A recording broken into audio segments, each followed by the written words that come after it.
So this veteran was denied for herbicide exposure in Panama, and he had got a decision in 2016.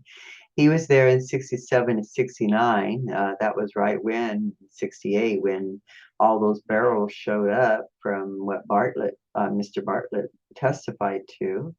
But he was denied because they said that there was no factual information to prove otherwise. He did not have the shipment records. Let's see. The board finds there is no probative evidence or record which shows that the veteran was exposed to herbicides or that his cause of death was otherwise incurred or aggravated by his active service. So he did not have anything, no records of shipments in his case. So you can read about his case here. So hopefully he'll see this and he'll want to reopen his case and get that done.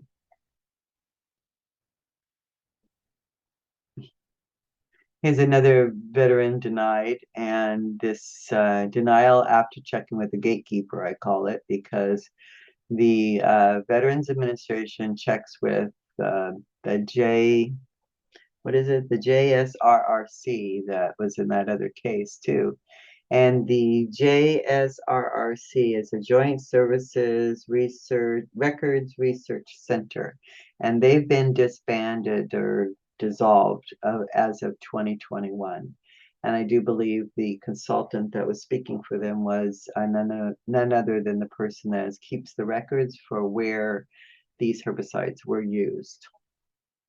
Need I say more? So this veteran was denied also. He served in 73 to 75. It certainly was there in those years, and there's certainly the dioxin was still available in the soil. He has diabetes. He has many other diseases, and he got denied, and he did not he did not use the shipment records either. He did probably may not have known about them. I'm not sure. So they ask those JSRRC people, and we never ever get to find out who responds to those. Oh, here we go. Department of Defense listing of dates and locations of herbicide tests and storage outside of Vietnam in the December 2012 report by A.L. Young Consulting.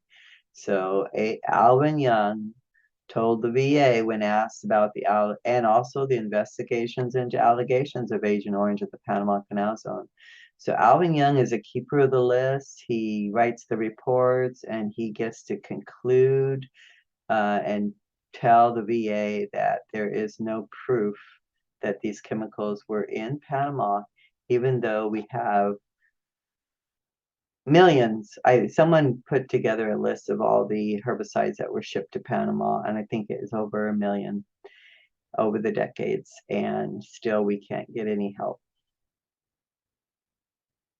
Says 2017 email compensation services. Well, Alvin Young in 1978, he testified at the hearing in front of the VA compensation services. That's where Colonel Bear and also the Surgeon General, the Assistant Surgeon General, spoke there, and also the director, the medical director from Dow Chemical Company, saying that there was never ever anything ever made special for Agent Orange. And he sat in that hearing and heard that firsthand. Now, compensation services stated that Panama was not on the Agent Orange shipping supply line. Then how did those Agent Orange barrels get to Panama? I wonder, it's really odd. And to tell you the truth, I believe that I know that the military standards for Agent Orange is all about the stripe on the barrel. It's not about the contents. So the contents probably sat on the same ship and were dropped off at war that had the orange stripe. They had some leftovers, so they took them to Panama, or they were testing them in 68 in Panama. And so since the JSRRC people who have been disbanded now, that coordinator person, and I think that's Alvin Young, determined that the veteran's herbicide exposure has not been corroborated and therefore no further herbicide development is necessary or should be conducted. Says the board places greater weight on the findings of compensation services and JSRRC, that's been disbanded now, than on the veteran's testimony and the few documents that he had to try to prove his case. Said instead their findings are based on objective documentation. The Department of Defense listing that Alvin Young wrote, listing of dates and locations of herbicide tests and storage outside of Vietnam, and the December 12th, 2012 report by A.L. Young Consulting titled Investigations into the Allegations of Agent Orange in the Canal Zone, respectively. That's why I called that one the denial after checking with the gatekeeper. And the gatekeeper who writes the 2006 report for DOD, paid by DOD, and the 2012 report for Panama, paid by the VA, is the same person, Dr. Alvin Young.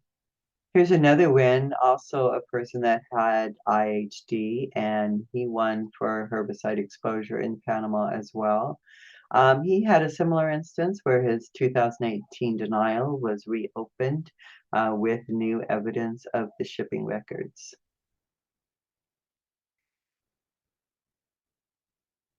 New and relevant evidence. The veteran is seeking service connection for the previously denied claim of entitlement to service connection for IHD.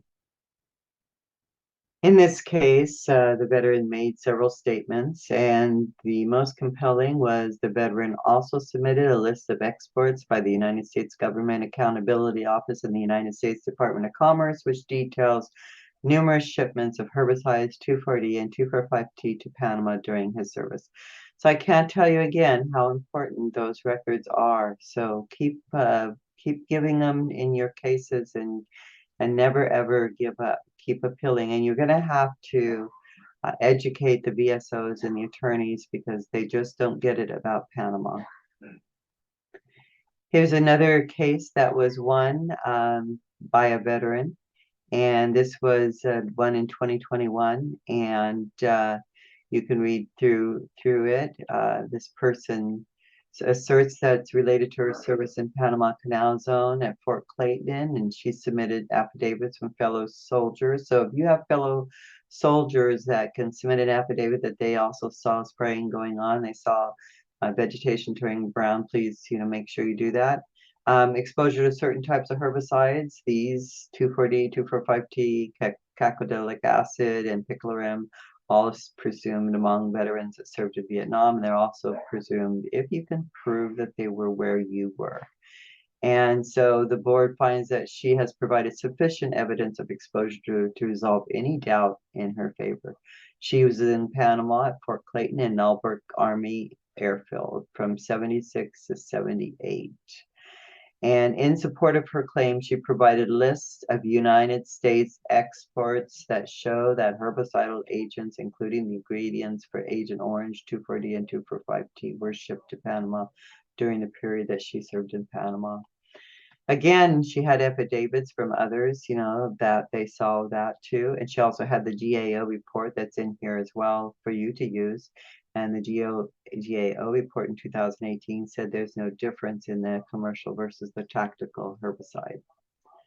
Alvin Young keeps talking about, the tactical herbicide was never in Panama, but it really doesn't matter, as you saw in Dr. Wayne Doranchuk's testimony or letter in support of my husband was anybody that was exposed to 2,4,5-T being used for vegetation management is exposed to dioxin, or is more likely than not exposed to dioxin. Doesn't mean you're going to get sick just because you're exposed, but hopefully you don't. But there are many people suffering. Document number 36, and the last one, I think, for now. I may add some in the future, and so I'll try to let you know if I do. But this is a win for Panama. This is another win for Panama, and this person was he was in the Navy from 72 to 75, and he also had IHD and diabetes and other things. and he was granted on the basis of presumption based on these CFRs. Exposure to herbicides, dioxin is conceded in your case due to several pieces of compelling evidence, submission of U.S. export logs, lay statements, and photographs. The U.S. export logs submitted and verified via official internet logs demonstrate the export of herbicidal dioxins, many thousands of pounds of herbicide 2,4,5-T, which bears a heavy dioxin load, as well as 4D with a lesser dioxin load, to Panama in 72 and 73 when you served on the canal. Well, I hope you've enjoyed all these documents in this summary. I'm sorry it was so long, but as you can see, there's a lot of information. And if you scroll through the documents and just read what I've marked in yellow, you'll get a good feeling for what's there that you might be able to use.